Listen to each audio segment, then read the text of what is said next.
alam mo kung foreign interference sa eleksyon ang pinag-uusapan, Yes, definitely sir. napaka-insufficient at inadequate ang ating batas, mga batas dito. Unang-una, ang primary law natin ay yung Omnibus Election Code 1985, no?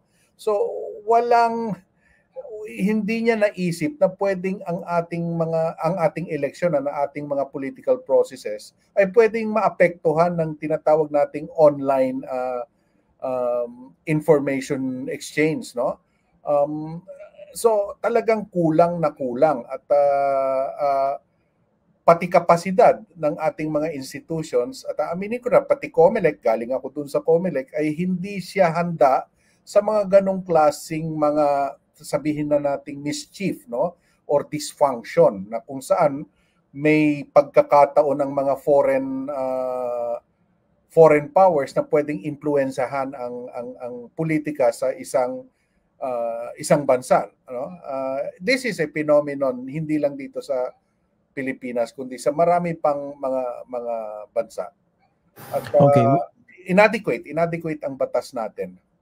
I think that's very clear naman po, no, yung inadequacy ng ating batas at mismong si COMELEC Chairman George Garcia yung paulit-ulit ang nagsasabi na dapat amyendahan o rebisahin na yung ating Omnibus Election Code na nabanggit nyo nga, no, nauna pa sa ating current 1987 Constitution, no, masyado na makaluma. Ngayon sir, gusto ko po sanang puntahan yung makaparaan kung paano ba talaga nakaka-impluwensya ang isang foreign agent, for instance, dito sa ating eleksyon, no? I suppose from my perspective, kayo na po syempre magpapaliwanag nito dahil kayo po eksperto. Nakikita ko lang po so far, no, yung pagdating po sa financing, no, sa donations or contributions, and number 2, pagdating doon sa paghubog ng naratibo on social media in particular. Ano po yung mga dapat nating bantayan? Na unang-una, pag titingnan mo nga yung batas, ang assumption kasi, ang dapat lang bantayan yung pagkakataong magsuporta ng resources o pera ang isang foreign government sa political parties o mga foreigners at foreign corporations na magbigay ng donation sa mga candidates, no? So ang assumption dito, ang avenue lang ng foreign interference yung pagbigay at pag-donate ng pera, no? Nandyan na yan even before nakita na nila na ito ay isang mischief or dysfunction sa isang electoral process. Ngayon, ang hindi natutugunan ng ating mga batas yung posibilidad na ang mga foreign powers ay pwede nilang hubugin ang pag-iisip ng taong bayan para masway sa sa interest na kung saan obvious na papanig sa kanila, no?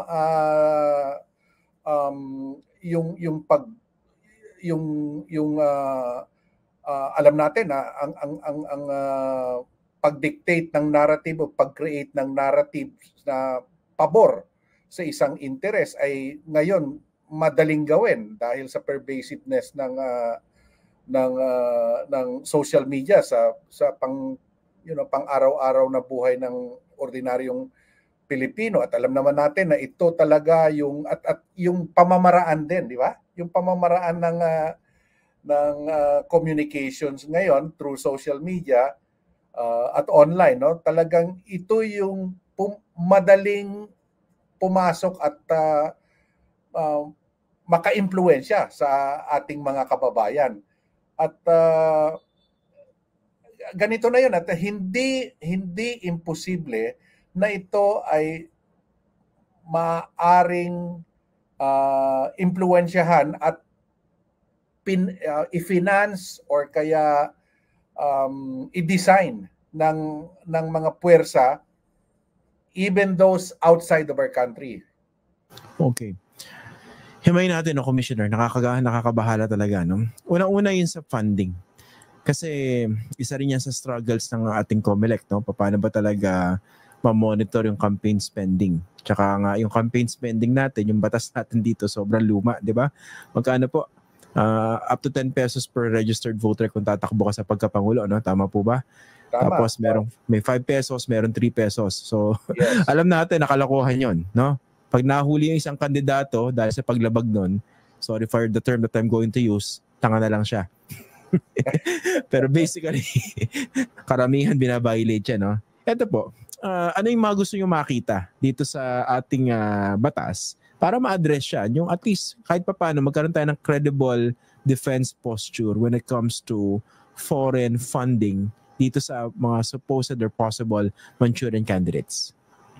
Ang unang-una, siyempre, ang gusto mong tingnan dyan, yung talagang ma-regulate yung expense, no? Well, not really regulation per se, but yung, kumbaga, yung reportorial requirement ay ma-comply. In other words, because of the unreasonably low expenditure limits, no? Parang walang incentive para mag-report ka ng totoo, no? Kasi sino namang magbibigay ng report na lalabas na siya mismo yung nagba-violate sa batas, no? Ngayon, nakikita natin na